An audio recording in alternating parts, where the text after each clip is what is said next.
le ofrecemos la palabra a nuestro experto Luis Morales, profesor de la Universidad de Chile, especialista en el tema de cambio climático, con aspiraciones a realizar un gran proyecto de investigación en esta región.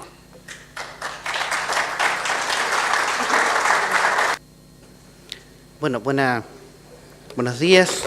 En primer lugar quisiera agradecer a la Academia Chilena de Ciencia Agronómica por esta oportunidad de compartir algunas cosas que nosotros estamos haciendo en colaboración con académicos de la UMAG, específicamente académicos del Parque O'Mora, donde estamos apoyando en un Fondesit para el estudio de especies invasoras desde el continente hacia la Antártida. Entonces, parte de lo que voy a mostrar es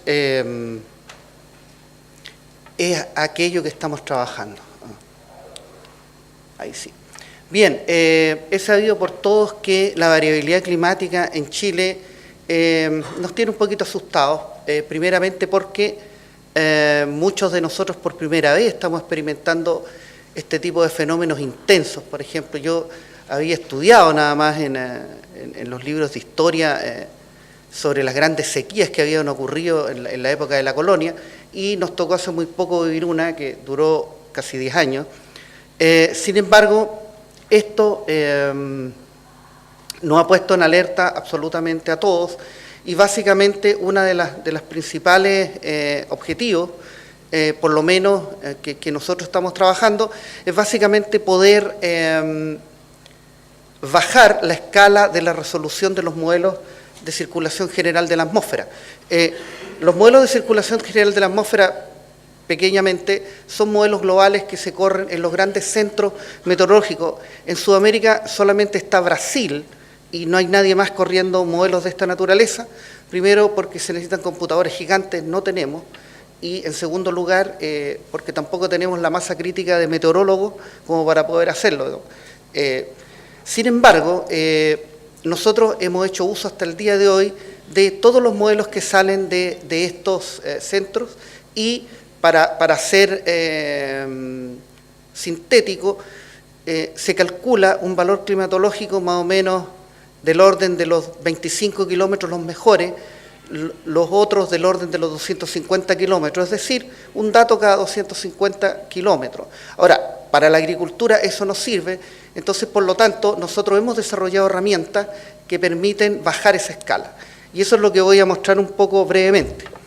Esta es la historia. Yo tomé dos gráficos acá de Punta Arenas, de la Dirección General de Agua, y la tendencia de precipitaciones y temperaturas.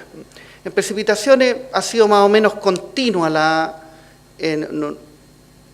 toma de datos, sin embargo en temperatura han habido algunos problemas, y una de las consecuencias para que ustedes lo sepan, los termómetros digitales duran como 5 años y no duran más, y después hay que cambiarlos. Entonces, lo que se observa es una tendencia a que las precipitaciones crezcan, y también las temperaturas. Sin embargo, las temperaturas, esa tendencia es más leve, las precipitaciones es un poco más fuerte. Entonces, para que estemos claros en el concepto que voy a manejar, uno, el concepto de cambio climático y el concepto de variabilidad climática. Bueno, la variabilidad climática son todas estas subidas y bajadas en las variables climáticas, como la precipitación, por ejemplo. Sin embargo, estas subidas y bajadas, cuando a lo largo de muchos años cambian su promedio, este es el promedio, se habla de cambio climático. Sin embargo, la variabilidad es esta suerte de niños y niñas que nos golpean cada cierto tiempo, es decir, ciclos de baja precipitación, ciclo alta precipitación, ciclos normales. Bien, voy a mostrar los modelos de circulación general de la atmósfera.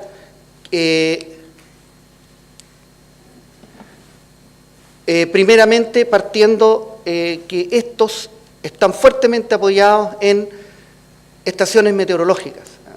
Para Chile les voy a mostrar la red de estaciones meteorológicas de la RAN, dependiente del Ministerio de Agricultura, Red Agroclimática Nacional, y la red de estaciones meteorológicas del Ministerio de Obras Públicas y dependiente de la DGA. Ahora, si uno hace un zoom hacia la región de Magallanes y Antártica chilena, uno se encuentra que hay solamente 6 de la RAN, sin embargo funcionan en forma regular, funcionan bien. Y hay 21 de la DGA que funcionan en forma irregular. Pero esa es la información que hay actualmente. Y con esa información, más estos modelos de circulación general de la atmósfera, que todos se corren fuera, uno podría generar eventos, mapas de qué es lo que va a ocurrir en el clima futuro.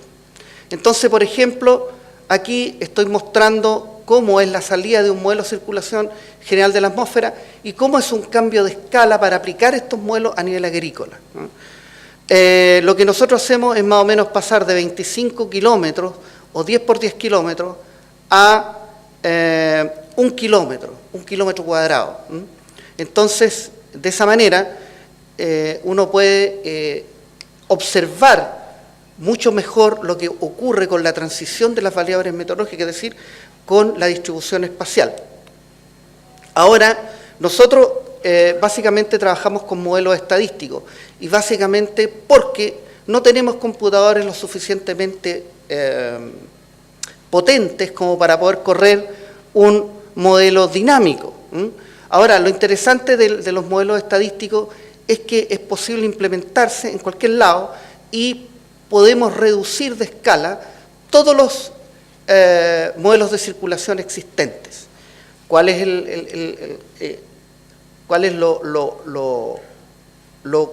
en contra? Es que solamente podemos ver variaciones de gran escala, es decir, podemos ver transiciones suaves solamente y no transiciones más llegando al microclima. Bien, sin embargo, esto nos va a permitir, nos permitió generar este tipo de bajada de escala. ¿Y qué modelos utilizamos? Bueno, hay un zoológico de modelos en el mundo, hay muchos. Quisiera mostrar más o menos la cantidad de modelos que existen. Estos son los modelos de circulación para predecir qué es lo que va a ocurrir a futuro.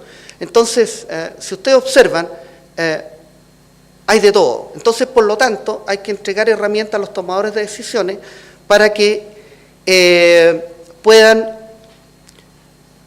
ellos, digamos, optar por uno de estos modelos. Modelos muy optimistas, que va a estar todo bien, que no va a pasar absolutamente nada, hasta modelos muy pesimistas, donde básicamente vamos a tener problemas serios. Y modelos intermedios, donde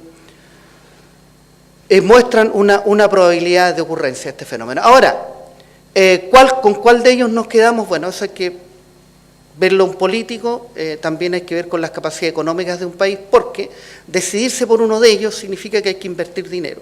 Entonces esa parte es complicada. Nosotros normalmente no la manejamos. En el 2006 la universidad hizo un estudio basado en los primeros modelos que están acá, que muestro acá, donde básicamente en términos de precipitación mostraban un cambio positivo. Parece que esto es temperatura. Sí. Un cambio positivo en temperatura y en precipitación algunos cambios negativos, es decir, que iba a haber menos y en otros meses iba a estar prácticamente igual la precipitación. Entonces, nuestro trabajo consiste en pasar de esta resolución a esta resolución, que básicamente es la que se necesita para aplicaciones agrícolas. Nosotros tenemos el cálculo de este dominio y un dominio más pequeño, donde lo hemos centrado acá, porque en esta zona la variación de la precipitación comparada con esta hay un gradiente muy fuerte, entonces genera que no se aprecien muy bien los cambios. La línea base, nosotros tomamos simplemente para este trabajo, la línea base calculada por Worldclim, para nivel mundial, esto tiene más de 15 años en un sitio web donde cualquiera la puede utilizar. De hecho, los ecólogos y los biólogos han hecho uso de esta base de datos hace muchos años, en prácticamente todo el mundo. Entonces, vamos a mostrar ahora los escenarios que nosotros calculamos. Por ejemplo, esta es la temperatura media actual en ese dominio de cálculo, y vamos a pasar al 2030. Si ustedes observan, la temperatura se nota el aumento, y si pasamos al 2050, se nota un poco más.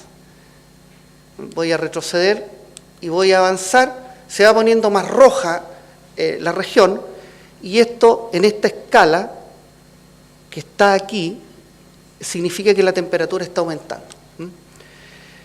¿Qué es lo que pasa con las anomalías de temperatura al 2030? Más o menos el amarillo,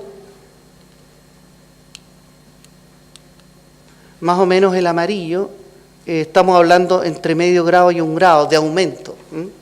Si nosotros pasamos ahora al 2050, se puso un poco más naranjo, es decir, nos estamos corriendo de 1 grado hacia 1,5 grados.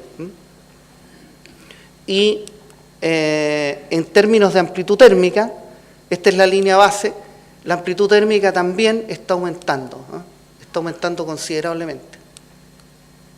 ¿Qué ocurre con los grados día? Los grados día sí es un indicador interesante para los cultivos, sobre todo para los frutales. Tenemos la línea base, tenemos el 2030 y tenemos al 2050. Así van a aumentar los grados día en la región. Eso significa más o menos que en este lugar, donde está más o menos Punta Arenas, vamos a tener un aumento de unos 200 a 310 grados. Y si lo vemos al 2050, estos podrían llegar a los 410 grados, muy cercano a los 410 grados. En términos de precipitación, se observa muy poco, porque la precipitación va a aumentar más o menos muy poco, ¿no? Va a aumentar del orden de un 10 a un 40% en esta zona. Hacia acá va a aumentar mucho más, donde podría aumentar mucho más del 50%. Esto es la anomalía al 2050, si ustedes observan, en esta zona aumentó bruscamente, sin embargo, en lo que es la estepa más fría, no aumentó tan significativamente. Bien, en términos de evapotranspiración, bueno, para los que no conocen esta técnica, es un método muy simple, desarrollado por Habrege y Samani. Básicamente se puede adaptar muy bien en todas partes, pero este coeficiente hay que calcularlo, ¿no? Nosotros nos dimos el trabajo de calcularlo, y para esta área de estudio, este es el caso HS. Recuerden que el histórico es 0.0135, ¿no? Sin embargo, es un poco mayor. Y este índice, según literatura, también refleja un poco el efecto del viento, pero no está cuantificado directamente. Entonces tenemos la evapotranspiración de línea base. Si nos ubicamos aquí más o menos en el verde, estamos hablando del orden entre 500 y 600 milímetros anuales, y así es como va a aumentar hasta el 2050. No va a haber un aumento significativo, ¿no? Todo lo que uno observa, básicamente porque la temperatura no va a aumentar tan significativamente, va a aumentar un par de grados o 1 grado, dependiendo del tiempo. Nosotros en realidad hicimos este ejercicio al año 2050, 2030, 2050, porque es el más próximo. Bien, la anomalía, una vez más, en esta zona, en el amarillo, están de ese orden, en milímetros, y al 2050 suben un poco, pero muy poco.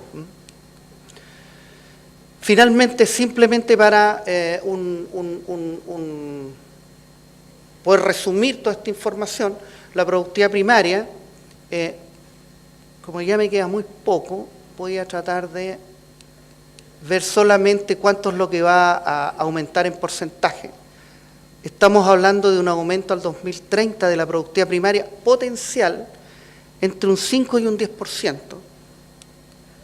y al 2050 superior al 10%, ¿no? Eso es más o menos lo que se observa. Finalmente, ¿qué es lo que nosotros hemos considerado que es importante que la región refuerce? Primero, es que la región debe contar con una base espacial agroclimática que sirva de base para la toma de decisiones en agricultura. Yo voy a ver si me queda un minuto para poder mostrarle un ejemplo.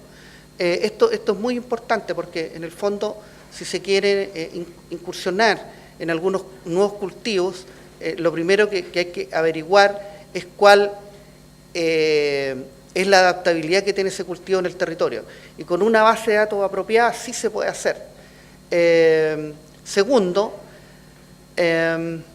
que esto ya se realiza, que es un sistema de monitoreo de la productividad primaria en pradera. Sin embargo, lo importante es que toda esta productividad primaria, todo esta que se mide, básicamente, yo sé que INEA lo hace, sea vertido en un sistema automático web, de tal manera que cada persona pueda consultarlo. Y por otro, es que esta estimación tiene que ser espacial, es decir, poder tener mapas de productividad primaria en el tiempo, año a año, de tal manera que cualquiera pueda consultar en cualquier punto cuál sería aproximadamente la productividad que hay en ese lugar. Lo otro interesante es contar con un sistema de pronóstico meteorológico apropiado que permita interactuar con todos los sistemas anteriores. Con un sistema de pronóstico yo puedo interactuar con estos sistemas, es decir, puedo incluso hacer pronóstico de productividad primaria, puedo mejorar la base de datos y además, que hay algo que me salté, es que la verdad es que la región necesita una red de estaciones meteorológicas automáticas regional, la cual podría ser encargada de manejar la INEA, que lo ha hecho muy bien estos últimos años, para mejorar, porque con 6 estaciones agrometeorológicas no se pueden tomar decisiones apropiadas en una región como esta, tan grande. Y en los pocos minutos que me quedan, creo que son 3, antes de poner gracias, quisiera mostrarles un ejemplo que hicimos hace algunos años en la 9ª región, que se realizó una zonificación para toda la región de la Araucanía, donde incluía los suelos. Acá uno puede consultar los suelos. Si ustedes observan, tiene bases de datos asociadas de suelo y de clima. Entonces uno, para cualquier punto dentro de la región, uno puede consultar los suelos, puede conocer las propiedades en profundidad. Ahí está 3 profundidades. Y, por ejemplo, esta es la parte interesante. Yo quiero traer una variedad, una especie nueva. Entonces, yo puedo preguntar, por ejemplo, dar sus características acá en una calculadora. Si mire, esta especie necesita tantos 10 grados, tantos grados de frío, tanta temperatura, tanta precipitación, etc.